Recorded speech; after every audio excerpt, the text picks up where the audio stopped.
comes a point in our life that we've got to share the truth with others, the gospel.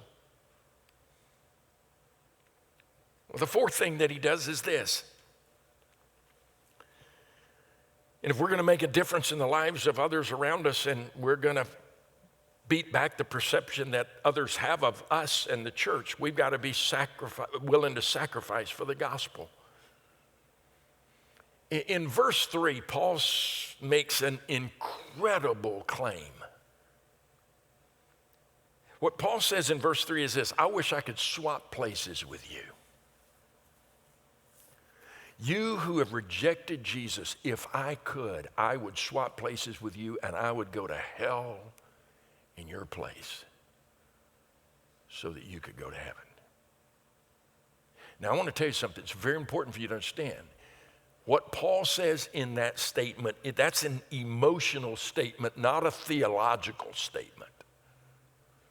It's an emotional statement, not a theological statement. Paul is not saying it's possible for him to take somebody else's place. He's not saying it's possible for me to be baptized for you and you go to heaven. He's not saying that I can make a decision. He has already established the fact that every one of us are accountable before God.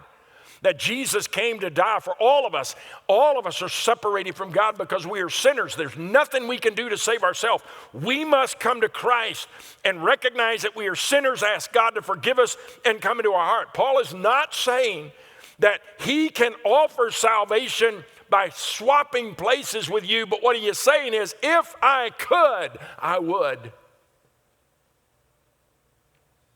I so desperately want to see you come to know Christ. And I'd swap places with you. And I want to tell you something. That kind of love and that kind of burden will change this world. And I'm not sure that many of the people who are our family and friends will come to know Christ until we have that kind of burden. Until we care like that.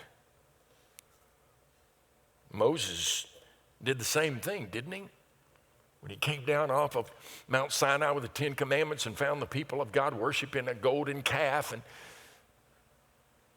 he returns to the mountain the next day and intercedes for the very people that were praying for him. And he literally says this: God, I'm asking you to forgive them for what they've done, and if you can't forgive them, blot my name out of your book. Here's the question.